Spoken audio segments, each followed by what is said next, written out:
Officially saying goodbye to my baby. Oh my god, it's gone.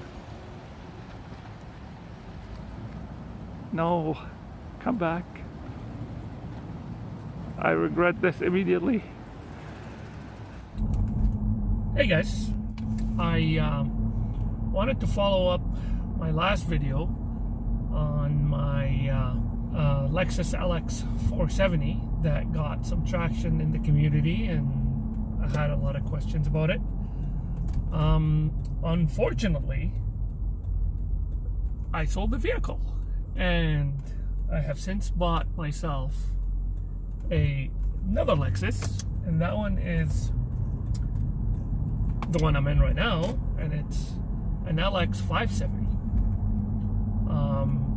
Wanted to make a video about the reasons why I chose the upgrade, or some people might view it as a step in the wrong direction, but here's my explanation to it. Now, to give you a little bit of background about myself, I'm not someone who's gonna overland 24/7, circumnavigate the globe. I don't have rooftop tents. I'm not the kind who goes on 2-3 day, multiple day off-road adventure. It's just my social situation is a little different, and I don't have the time, I don't have the ability to do that.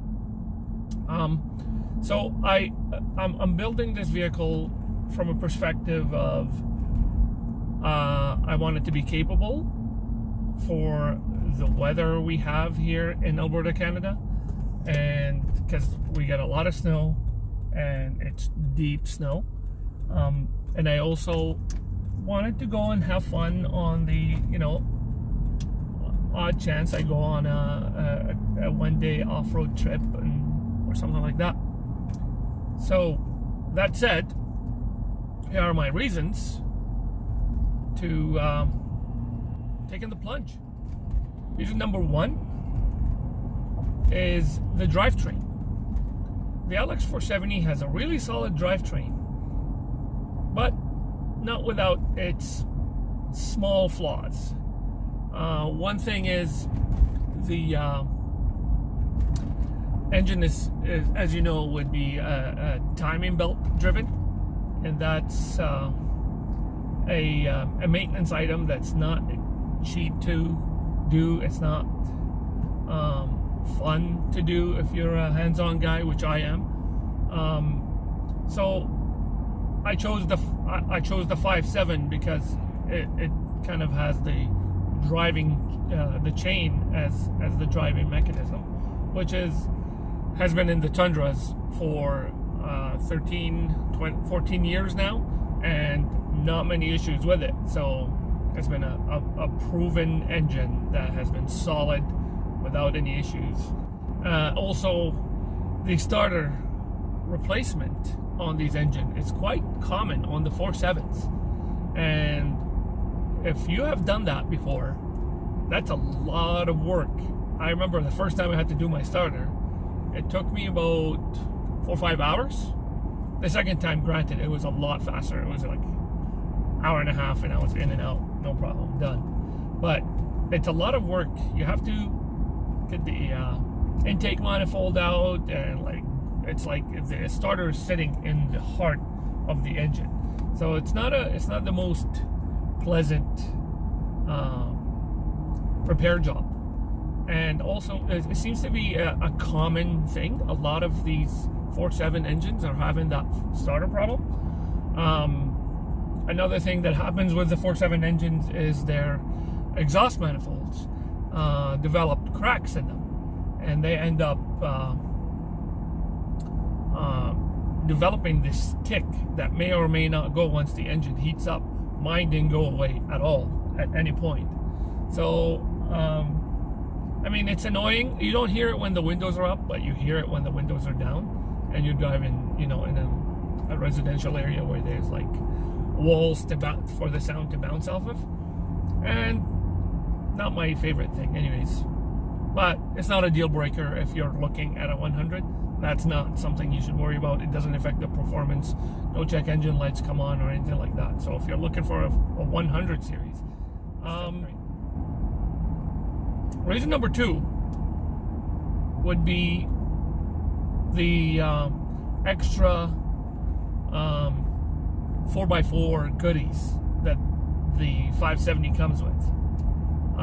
We all know the 470 came with rear lockers for the years 98 and 99, and in the year 2000, which is the one I had, it swapped it for 8-track, which is a system I really like. Which 8-track, if you don't know, is a system that uses braking to limit slippage on tires, and so it redirects power to the wheels that are gripping.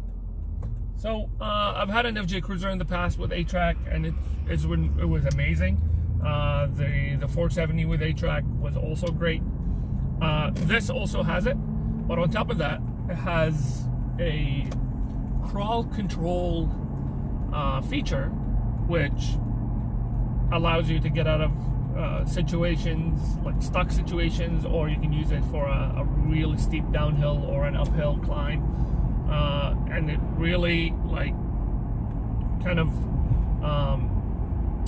sends the power to tires that needed the most, and sends braking to tires that needed the most, and it does that very efficiently with very minimal effort from the driver. I literally just have to sit there and steer the car and let it and pick the right line and let the vehicle kind of push me. Reason number 3 for choosing the 570 is I have a family with 2 kids, and I wanted some more convenience items.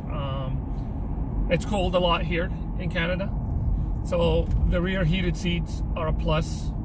The front heated cooled seats, which the LX 470 didn't have the cooling part, are great.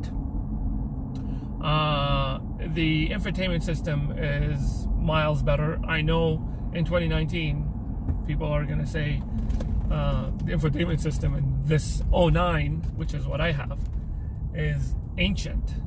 So but I like it. It serves a purpose, and I've done some mods to it that make my life a lot better, and I will cover that in a future video. I like the cooling in this the chill box, as they call it. It's not why I bought the vehicle, but it's a great feature to have.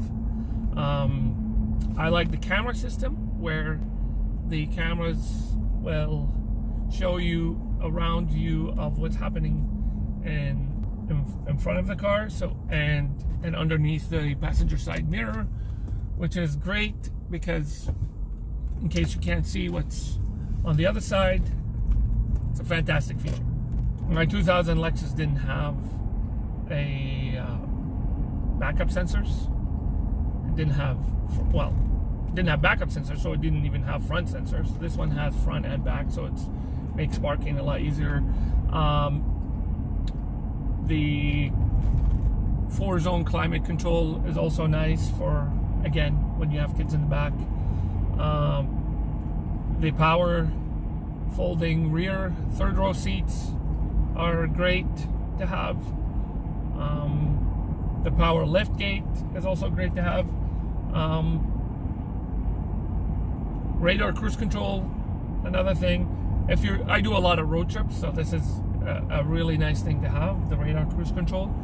I know we're getting to a territory where cars are basically driving themselves, but this is an 09, so you gotta temper your expectations a little bit.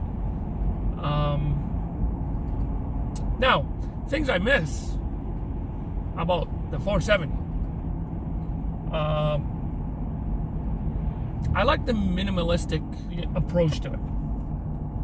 I know people will say, oh, the Land Cruiser is more minimalistic, but let's preface by saying that the Land Cruiser is now really an option in Canada. They stopped selling them here since they introduced the 100 series.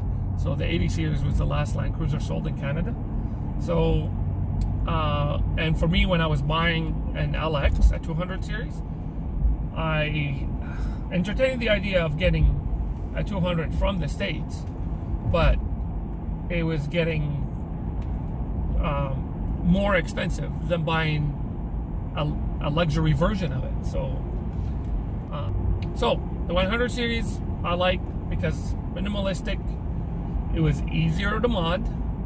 I want to put a front bumper on this at some point, and the bumper options are very limited. I may make my own. That will be a challenge. I did make my own for the LX 470, as you may see in the old video, in my previous video. And it's just easier. You just take off the bumper, and it's a straight line across, no cutting required. While with this one, I have to go and slice pieces off the bumper cover to actually make something fit in there, as you would with any aftermarket bumper. I could fit bigger tires on the 100, and I could fit smaller wheels on the 100 because the brakes, I mean, there's give and takes on that one. You get bigger brakes, so nicer braking, while I could fit 16-inch tires on the 16-inch wheels on the 100, while on this one it's I think minimum of 17. I went with 18s, mainly because I do more road driving, and I wanted to kind of balance the comfort with a little bit of handling. I didn't want to go full 17s in a thick tire with bad handling. So it's really up to you and what you do with what you want to do with your vehicle. Yeah, I think I've covered it all here. I'm going to give you another video later on of all the little mini mods I've done to this and what my future plans are with this truck. I've had it for a year and a half now, believe it or not, and I'm enjoying it quite a bit. It's not one I'm thinking of letting go anytime soon, so and that's a good sign. So I hope you enjoyed this video. If you have any questions, please put them in the comments down below. I would love to grow the channel to where I can actually do this consistently and get some feedback from the community. If you feel generous, please subscribe. That way I can actually grow a community out of this and maybe make some money. Who knows? But yeah, thanks for watching, and we'll see you in the next